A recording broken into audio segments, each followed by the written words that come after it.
Vamos ao texto bíblico esta noite, Romanos capítulo 5, verso 1. Diz assim: sendo, pois, justificados pela fé, temos paz com Deus, por nosso Senhor Jesus Cristo. Paz. A palavra-chave neste texto, depois da fonte de tudo bom que é Cristo Jesus, a palavra-chave é paz. Paz. O que Paulo está dizendo aqui é o seguinte: quando você vai a Jesus, quando você se entrega a Jesus, a primeira coisa que Jesus te dá é paz. Paz. Interessante. Se você está doente e você vem à igreja e você se entrega a Jesus, a primeira coisa que Jesus te dá não é saúde, é paz. Se você está endividado até o pescoço, não sabe como saldar suas dívidas, se você vem à igreja e se entrega a Jesus, a primeira coisa que Jesus te dá não é 20 mil reais caindo dos céus, é paz. Se você está sem emprego e você se entrega a Jesus, a primeira coisa que Jesus te dá não é emprego, é paz. Se teu casamento está destruído ou semi-destruído e você se entrega a Jesus, a primeira coisa que Jesus te dá é paz. Se teu filho está nas drogas ou está em caminhos errados, se autodestruindo e fazendo você sofrer, e você vem uma noite como esta para a igreja e se entrega a Jesus, a primeira coisa que Jesus faz não é tirar teu filho das drogas, é colocar paz em teu coração. Por quê? Acaso Deus não sabe os dramas que vivemos? Acaso Deus não conhece as circunstâncias difíceis que nos envolvem? Acaso Jesus não está interessado em entrar na tua vida e colocar as coisas em ordem? Claro que sim. Eu já disse ontem, já disse muito, você é a coisa mais preciosa, mais linda que Deus tem nesta vida. Deus te ama. O que mais Deus quer é ver você feliz, com a família feliz, com saúde emocional, com saúde mental, com saúde física. O que mais Deus quer é que você realize seus sonhos, que você envelheça vendo seus filhos, seus netos felizes, prósperos, encaminhados. Deus quer ajudar você. Então, por que não tira teu filho das drogas? Então, por que não arruma os problemas familiares? Então, por que não te ajuda a sair das dívidas? Então, por que não te dá um bom emprego? Ah, não, querido, não estou dizendo que Deus não pode entrar nessas áreas. O que estou dizendo é que o primeiro que Deus te dá é a paz. E por que paz? Por um simples motivo. Quando o ser humano se distanciou de Deus, separou-se de Deus, a primeira coisa que o inimigo colocou em seu coração foi o medo. Medo, contrário da paz. Você sabe que antes de Adão e Eva caírem no pecado, não existia medo. Não existia medo. O médico apareceu, o medo surgiu, apareceu no momento em que eles se afastaram de Deus e caíram no pecado. A primeira coisa que o inimigo colocou, o primeiro sentimento negativo que colocou no coração de Adão e Eva foi o medo, como dizendo assim: se eu colocar medo, já não preciso fazer mais nada. O medo sozinho vai se encarregar de destruir a vida destes dois. E é isso que acontece. O medo é a origem de todos os nossos problemas. Se você está endividado, o problema é o medo. Se você está sem emprego, o problema é o medo. Se teu filho está nas drogas, o problema é o medo. E agora eu sei que você vai discutir, vai dizer: pastor, não é assim. Mas infelizmente é assim. E vou mostrar tudo isso ao longo da mensagem desta noite. Por isso, porque quando você se afastou de Deus, a primeira coisa que o inimigo colocou em seu coração é medo, para que o medo se encarregasse de destruir tua vida por completo. Quando você se devolve a Jesus, a primeira coisa que Jesus te dá é tirar, o que Jesus faz na tua vida é tirar o medo e colocar a paz. Porque agora com paz, as coisas, as circunstâncias vão cambiar radicalmente na tua vida. O que você não podia antes com medo, agora com paz você vai conseguir. Lembram-se da história de ontem, de Agar? A história está em Gênesis, capítulo 21. Vejam, vou ler um versículo da história de Agar. Lembram o que disse de Agar? Agar estava no deserto, desesperada, pensava, já não consigo fazer mais nada. Deixou o filho debaixo da árvore, foi lá, olhando para o lado oposto, chorando, dizendo, já não quero ver quando meu filho morrer, estou perdida, estou acabada, estou destruída. E então aparece o anjo, e veja o que o anjo diz. E ouviu, então,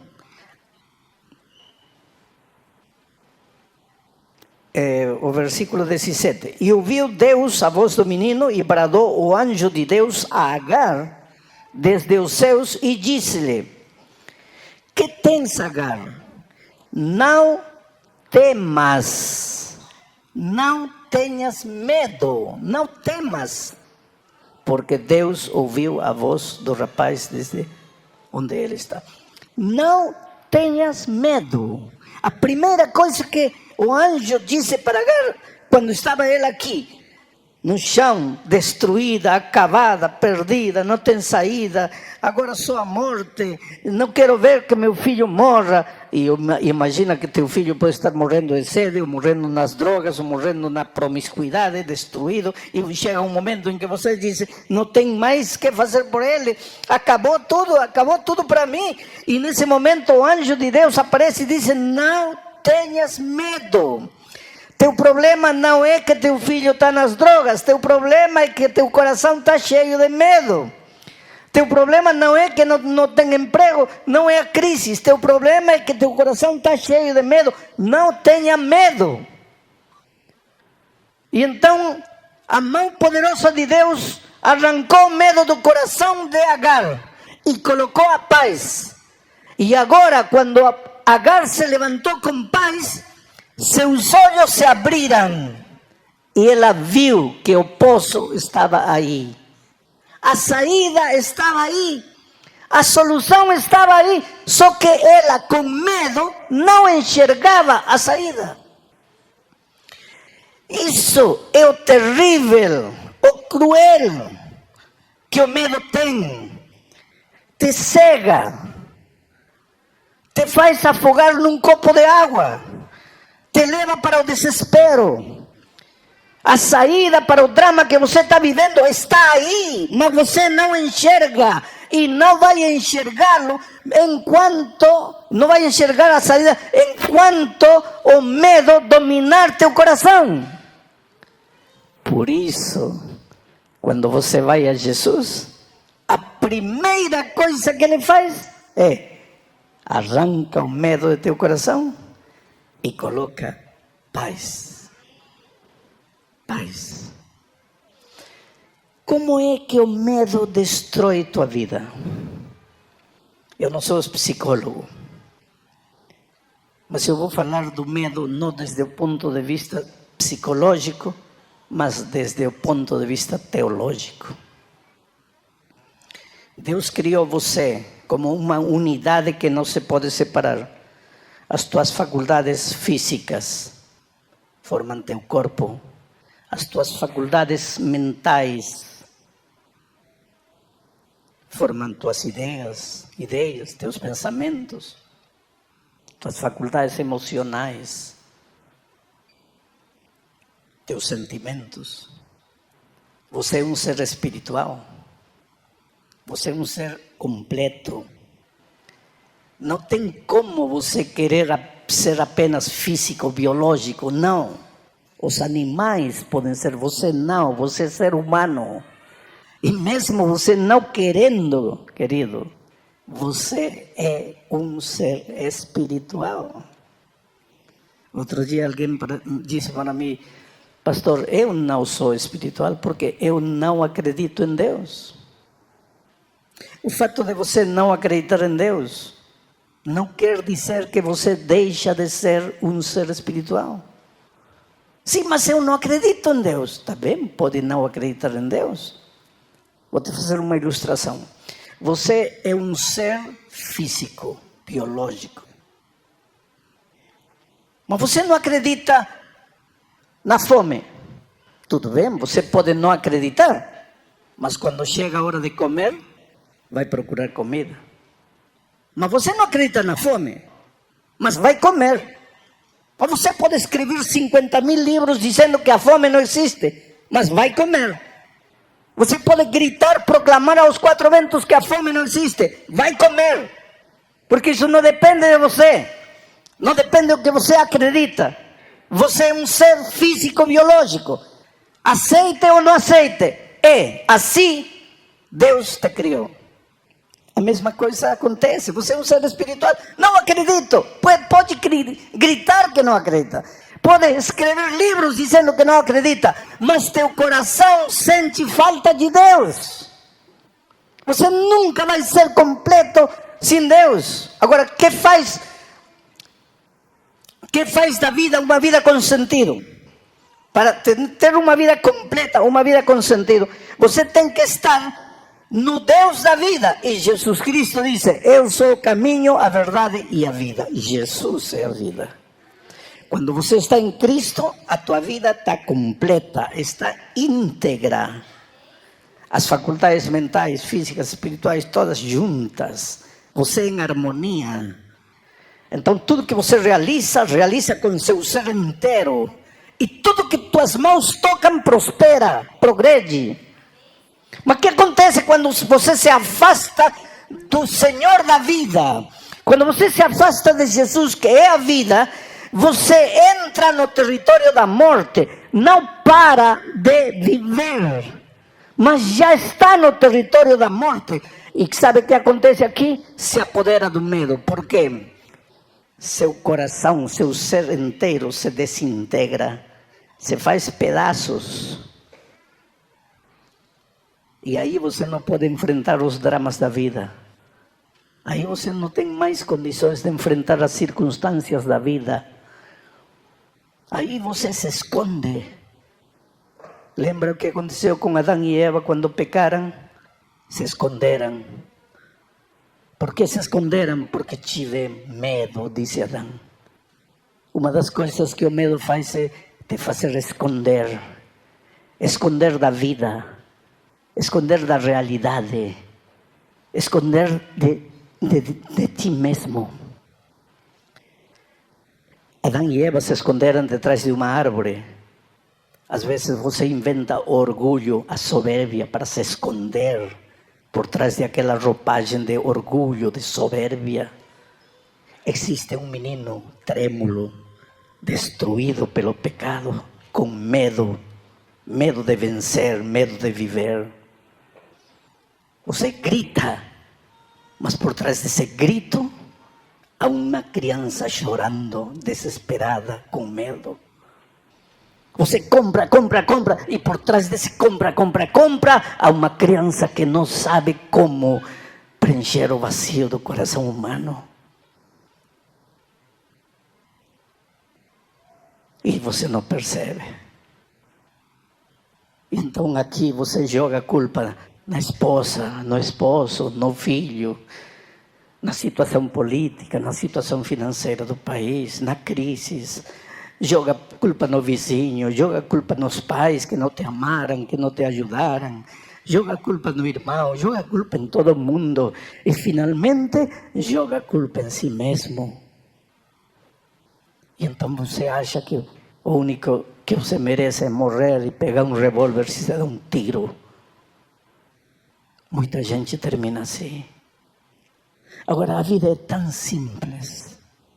Porque em lugar de estar se escondendo, se defendendo, através do orgulho, da mentira, de projetar uma falsa imagem, se em lugar de fazer essas coisas, você reconhecesse que precisa de Jesus e voltasse a Jesus, ao chegar a Cristo, encontraria o sentido da vida. Quando você vai a Jesus, Jesus recolhe os pedacinhos de sua personalidade, das suas emoções destruídas e vai juntando os cacos e fazendo você um ser vivo, pleno, com sentido de novo. Por isso que a Bíblia é um permanente livro de convite. Hoje é o dia de boa nova. Hoje é o dia de salvação. Quando você se entrega a Jesus, as circunstâncias não mudam. Você está enfermo. Você se entrega a Jesus. Não quer dizer que no dia seguinte você está curado. Mas quando você se entrega a Jesus, no dia seguinte deixa de ter medo. E enfrenta a enfermidade, não com a atitude do derrotado, abandonado, injustiçado, mas com a atitude do vencedor em Cristo. Porque você sabe que aconteça o que acontecer, a tua vida está nas mãos de Jesus. Tem outra coisa. Quer outro exemplo bíblico disso? Pedro. Lembra a noite em que Pedro estava no mar de Galileia, tormenta, chuva, trovão, escuridão, água entrando no barco. E Pedro pensava: estou acabado, estou perdido, vou morrer, vou me afundar. E naquele momento aparece Jesus. E sabe, a primeira coisa que Jesus disse: sou eu, não tenhais medo. Quer dizer, o problema dos discípulos aquela noite no mar de Galileia não era a tempestade, não era a escuridão, não era a tormenta, não eram as ondas gigantescas. Tudo isso existia, mas isso não era o problema. O problema era o medo do coração. E quando Jesus chegou, ele não acalmou a tempestade. Ele acalmou a tempestade em outras circunstâncias, mas naquela ocasião não. Ele não acalmou a tempestade. O que fez? Tirou o medo do coração de Pedro. E quando Jesus colocou a paz, esse cobarde Pedro, que um minuto antes estava chorando, desesperado: vou morrer, acabou, já não posso mais, estou perdido, estou destruído. Quando o medo saiu do coração e entrou a paz, ele se levantou como um gigante e disse: Senhor, faz que eu caminhe por cima da água. E Jesus lhe disse: agora você pode, Pedro, agora você já não tem medo, agora teu coração está cheio de paz.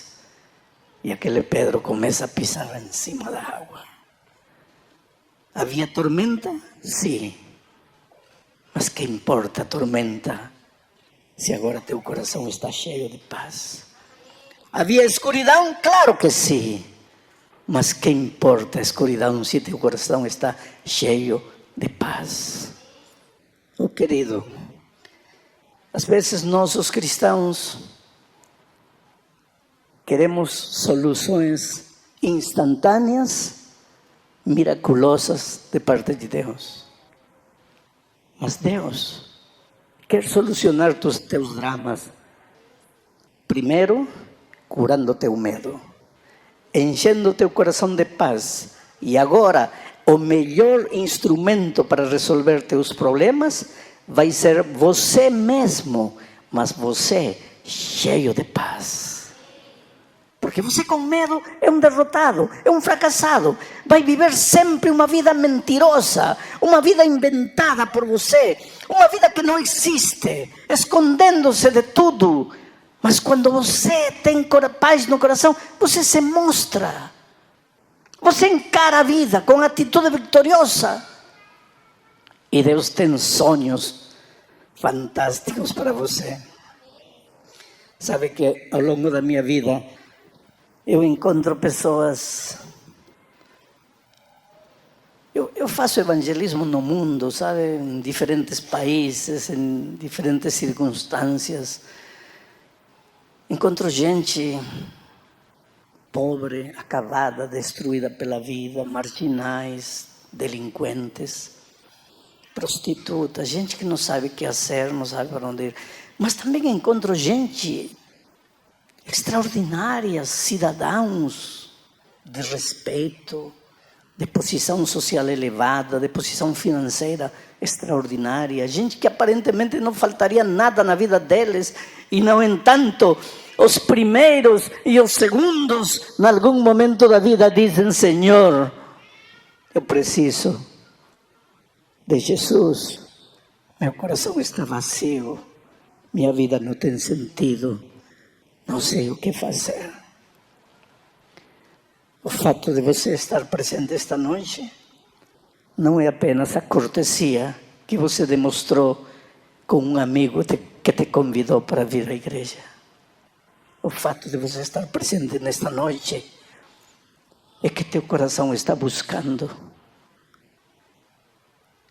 E teu coração seguirá buscando a vida toda. E essa búsqueda chegará ao fim quando você finalmente se entregar a Jesus.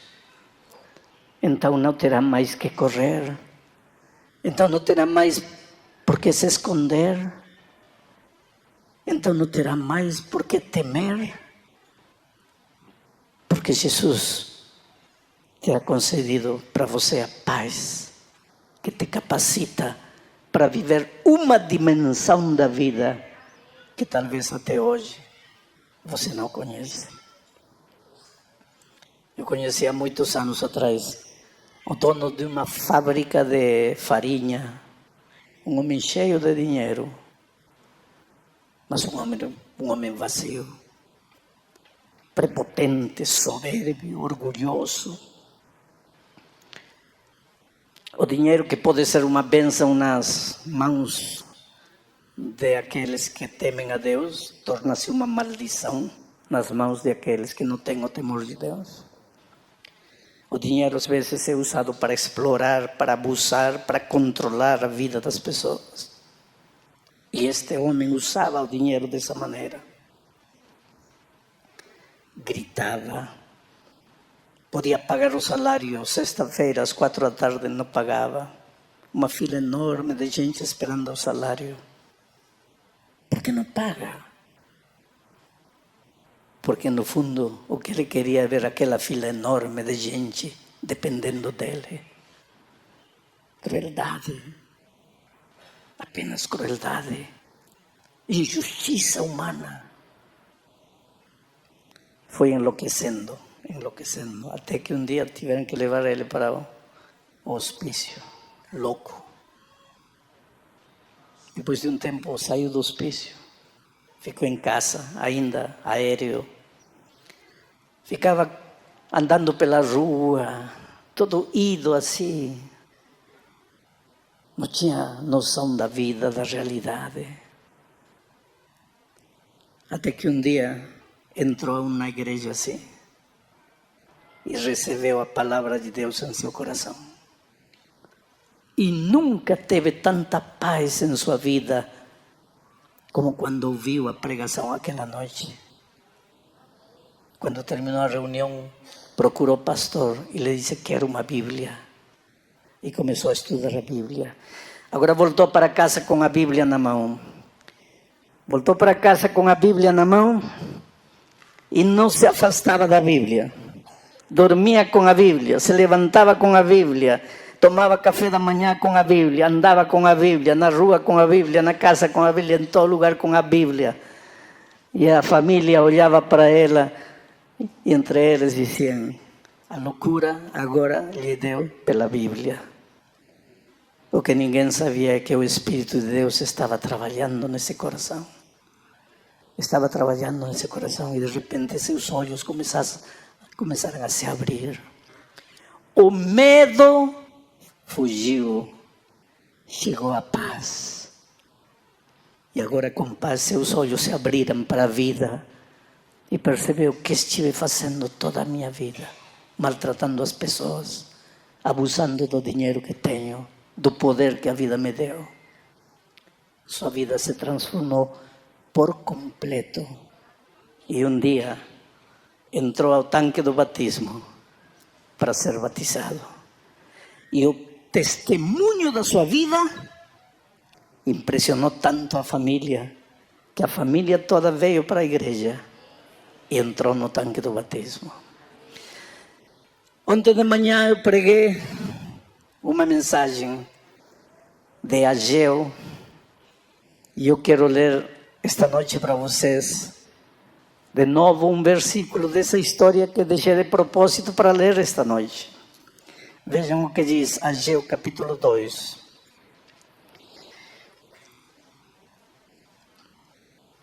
Versículo 7. E farei tremer todas as nações, e virá o desejado de todas as nações, e encherei esta casa de glória, diz o Senhor dos Exércitos. Versículo 9. A glória desta última casa será maior do que a da primeira, diz o Senhor dos Exércitos. E neste lugar que darei a paz. Neste lugar, aqui na casa de Deus, algo acontece neste lugar. Quando você sair daqui esta noite, nunca mais você será a mesma pessoa. Porque neste lugar, eu te darei a paz, diz o Senhor dos Exércitos. Neste lugar, terminarão tus tristezas, tus angústias, tuas lágrimas. Neste lugar, ficará enterrado para sempre teu medo. E você encarará a vida de uma maneira completamente diferente. Querido, você está vivo e não está vivo sem motivo. Deus tem um plano lindo para a tua vida. Talvez você ainda não descobriu esse plano. Você precisa entregar seu coração a Jesus.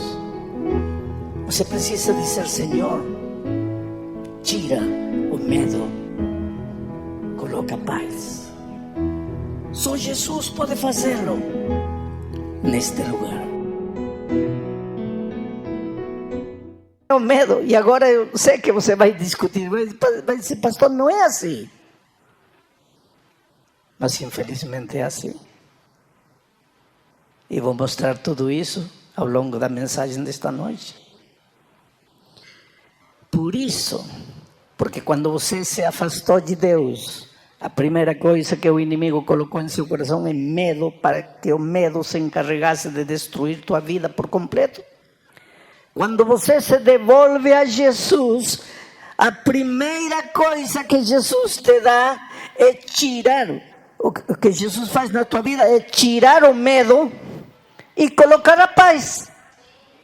Porque agora com paz, as coisas, as circunstâncias vão cambiar radicalmente na tua vida. O que você não podia antes com medo, agora com paz você vai conseguir. Lembram-se da história de ontem, de Agar. A história está em Gênesis capítulo 21. Vejam, vou ler um versículo da história de Agar. Lembram o que disse de Agar? Agar estava no deserto, desesperada, pensava: já não consigo fazer mais nada. Deixou o filho debaixo da árvore, foi lá, olhando para o lado oposto, chorando, dizendo: já não quero ver quando meu filho morrer, estou perdida, estou acabada, estou destruída. E então aparece o anjo, e veja o que o anjo diz. E ouviu, então,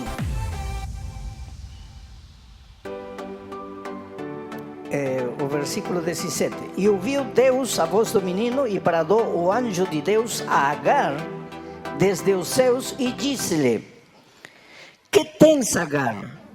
Não temas. Não tenhas medo, não temas, porque Deus ouviu a voz do rapaz desde onde ele está. Não tenhas medo. A primeira coisa que o anjo disse para Agar, quando estava ele aqui, no chão, destruída, acabada, perdida, não tem saída, agora só a morte, não quero ver que meu filho morra. E imagina que teu filho pode estar morrendo de sede, ou morrendo nas drogas, ou morrendo na promiscuidade, destruído, e chega um momento em que você diz, não tem mais que fazer por ele, acabou tudo para mim.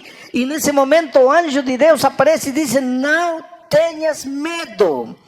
Teu problema não é que teu filho está nas drogas, teu problema é que teu coração está cheio de medo. Teu problema não é que não tem emprego, não é a crise, teu problema é que teu coração está cheio de medo. Não tenha medo. E então a mão poderosa de Deus arrancou o medo do coração de Agar e colocou a paz. E agora, quando Agar se levantou com paz, seus olhos se abriram e ela viu que o poço estava aí. A saída estava aí. A solução estava aí. Só que ela, com medo, não enxergava a saída. Isso é o terrível, o cruel que o medo tem. Te cega. Te faz afogar num copo de água. Te leva para o desespero. A saída para o drama que você está vivendo está aí, mas você não enxerga. E não vai enxergá-lo não vai enxergar a saída enquanto o medo dominar teu coração. Por isso, quando você vai a Jesus, a primeira coisa que ele faz é arranca o medo de teu coração e coloca paz. Paz. Como é que o medo destrói tua vida? Eu não sou psicólogo, mas eu vou falar do medo não desde o ponto de vista psicológico, mas desde o ponto de vista teológico. Deus criou você como uma unidade que não se pode separar. As tuas faculdades físicas formam teu corpo. As tuas faculdades mentais formam tuas ideias, teus pensamentos. Tuas faculdades emocionais, teus sentimentos. Você é um ser espiritual. Você é um ser completo.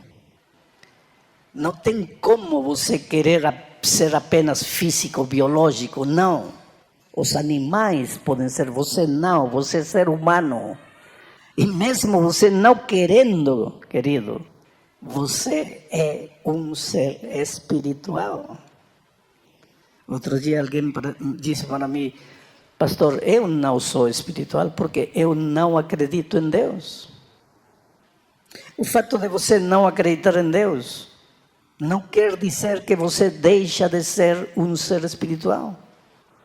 Sim, mas eu não acredito em Deus. Está bem, pode não acreditar em Deus. Vou te fazer uma ilustração. Você é um ser físico, biológico. Mas você não acredita na fome. Tudo bem, você pode não acreditar.